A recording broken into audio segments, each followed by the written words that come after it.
Welcome back. It seems like a while since we've last been doing one of these videos. Been pretty hectic.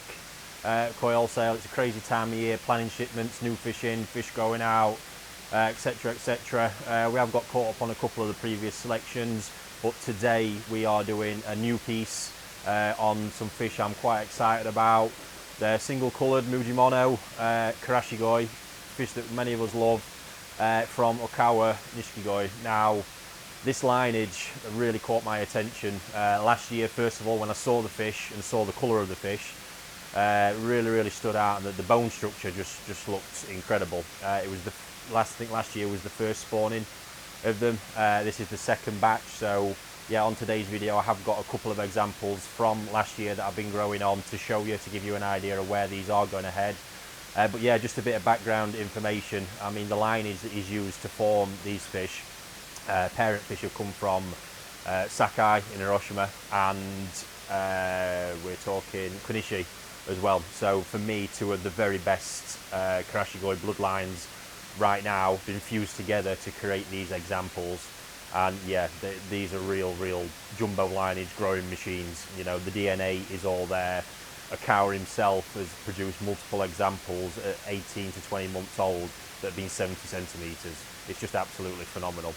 So yeah, what I'm seeing in these, and you'll see in the tosai today, is phenomenal bone structures. You know, you can really see from the body setup that they're just growing machines.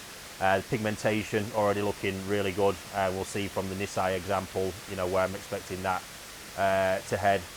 And yeah, already incredible size for age. There's actually two batches in this pond that I bought. One was a smaller size batch of tosai, and then another 50 pieces from a larger size batch as well. So excited to get into them. It's going to be great fun raising these this year, and yeah, I can't wait to see where we can get them size wise. So without further ado, let's get into it and see what we've got. So the first thing I'm doing at the minute is just literally separating the different batches of fish in the pond, so we can select out from them. You've probably gathered on the footage there's some showers in here as well. They're actually some missing showers from a batch that I've selected out that I'll be keeping to grow on this year when we find their home for the summer. So yeah, you can see that the big ones in here are truly phenomenal. These actually came in, they've not grown too much since they came in because the pond's been quite heavily stocked. But I think the biggest one at the time, when they were about 9 months old, was 34 centimetres. I mean, it's just incredible. It's primarily just Wagoi, Karashigoi in here, which is normal scaled ones. There is 2 or 3 doits as well, but this lineage is all about the Wagoi type. And they've already coloured up quite a lot since they came in. It's quite normal with any yellow fish, they start off a little bit paler. But yeah, certainly coloured up nicely already. So that's always a little bit of a tip, to be honest. If you're looking for fish of a nice yellow colour later in life, even with Yamabuki Hogan, you don't want to pick it that way, so too intense, too young, because it's always going to darken up a bit. Right, so we're on to selection. We've got the 50 bigger ones out of the way already. I'm not really looking for any of the doits Karashigoi in particular, although I can see one that's standing out. The absolute key focus here is body. Bone structure is the absolute key. It's the first thing I'm going to be looking at. Once basically the fish has been selected on that basis, I'll then be looking if the coloration is what I want, but I'm not too fussy about that. I don't want any of the sort of ones that are turning slightly benigoi at this point. And then the very last thing is the scale alignment. It is, even at this size, it's not the easiest to see because we've not got the full definition in the scales, but we'll take a close look. With a lot of these varieties, it can be quite common to get the odd scale where there's possibly 2 scales shoved itself into the space of one, or one over enlarged scale that kind of oversits in the space where there should be 2 scales. To think that, you know, a spawning of these, I think, is the general impression that people get a load of really good examples off of a spawning of mujimono. Really not the case, because when you start looking at stuff like this, getting the perfect scalation, perfect body form, the big growth, nice coloration, and then perfect scale alignment, just as with any sort of Go Sankey, that narrows the numbers right down. So yeah, really tough, but again, the rest of the qualities need to shine through as well. And I have seen a lot of these, these fish winning top honours at Japanese koi shows, even with slight scale alignment problems, and that's because the coloration, the body and everything else has clearly been stand out against the other fish in the show. So yeah, it's not just about focusing on that one element, it's about the whole fish. So what we rejected there already, a couple of Deutz fish gone. This is the Deutz one that I had my eye on that is looking particularly great. So we will keep that a little bit longer. It's not got the sort of quality scale alignment that I like to see in Deutz Karashigoi, but it could be a really nice big fish with nice coloration. Wow, this fish I just caught then. See, I could see the fin, it looked like it was split. It's actually got a serious deformity. It's got a third pelvic fin growing out there randomly. You can see here this one fish has got a little bit of few raised scales that are quite bloody on its side. I've just took a dead scale out of there, possibly been the cause. A lot of that can happen from the aggressive feeding nature of the fish when they're hitting the walls. Sometimes hit a scale that doesn't dislodge properly, so now that scale's out, that'll just naturally sit back down after a couple of weeks. So that's the other half in, and we'll see where we get with these ones. There's a few of the real monsters of the batch in here. I mean, these things are just phenomenal. The size potential of them is incredible. Huge fish for their age. It's superb. Right, so selection on the big ones done, and yeah, so we're down to 28 fish. Now, just over half of what we started with, which is quite normal. Now, we're not going to bother looking at the ones in the net. To be honest with you, there's not too much wrong with them fish at all. For me, it's just preferences in colour, the odd few where the scale alignment's not quite what I'm looking for, and the body's just not quite what I'm looking for the future growth. So yeah, these I've got in front of me, I'm super happy with. Really nice sort of mixture of colours. We've got some lighter, some a bit darker, but I think all will achieve an eventual really nice sort of hue and pigmentation level. We've got quite a bit of a size range on these. If we look at the smallest end, 27 cm, and at the very biggest end, so we've already checked this one, but yeah, coming in at 40 centimetres there, quite incredible that.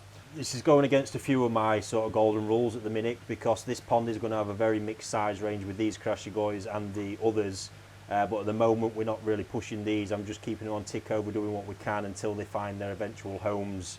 So if we actually look into some of the qualities of the fish, I think the biggest thing here is this is a great example of body shape versus bone structure, and this is something I spoke about on my last Q&A live video. Bone structure, body shape, not the same thing, because if we actually look at the body shape of these fish at the minute, it's not actually all that impressive. We've got the odd one sort of like this that's quite relatively powerful looking, but the rest are very sort of long, slender, skinny things really, and that is what I'm most excited about, because it's that type of body that I know we can absolutely, push to the limits, get these things massive. It's the growing sort of body. If we look at this biggest one here, 40 centimetres, it's got absolutely no body mass compared to a nissai of the same size. But if we look at the outline, the bone structure, the head is absolutely huge. It's got length, it's got width, it's got a big mouth. The backbone leading there is really prominent, really strong, and you see the fish has got good height overall. And then we've got the nice, long, lean body at the minute, which leads down to strong peduncle. There's a nice taper down to that, which is everything I'm looking for fish that can do the business from a growing perspective. And we can see that's pretty much consistent across the whole batch. I'm pretty confident with these, male or female, the body's just going to come and they're going to be huge and they're going to pop.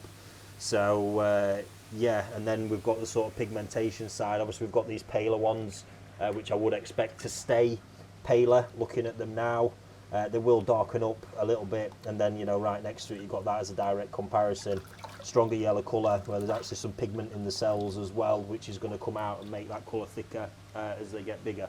So Yeah, one of the other real strong traits with these, like we'll see in the nissai example in a little bit, is the fulcrum of the skin really progresses from a young age, and I can see really early signs of it already, in the scale pockets. So it's a real prominent feature of these, and I expect to see it in most of the examples, to be honest. For now, we'll get them back in the pond. The next time we're going to see them is likely to be when they get moved to their next home for the summer, and we'll see where we get to at that point. But I'm not going to expect too many changes. We'll try and get a little bit of body on them, but at the minute it's all about pushing a little bit of length, and yeah, the body's going to come throughout the summer when they're in the growing pond. So yeah, we'll get on to the selection of the smaller ones now. So yeah, now we're on to the smaller fish in the pond. We've got 300 pieces of these altogether. I think very similar characteristics in the fish, just obviously downscaled in the size. Some of the bodies looking a little bit more sort of compact and powerful, which is probably because of the length of the fish. They've not quite stretched out yet, and we can see there's quite a variation of colour in amongst the bowl. Again, some turning slightly benigoi. Yeah, very mixed examples there. Criteria is exactly the same that I'm looking for, and these ones absolutely no different to the last. We were just working with smaller fish. Again, from a scale sort of alignment perspective, that's going to be even more difficult at this size. So really, I'm just focusing on the coloration, and most importantly of all, that body shape. So yeah, let's get into the selection now, and then again at the end we'll take a look at the fish that are being kept, and yeah, have a bit of a chat over them ones. Wow, I mean, look at the detail of the scales in there.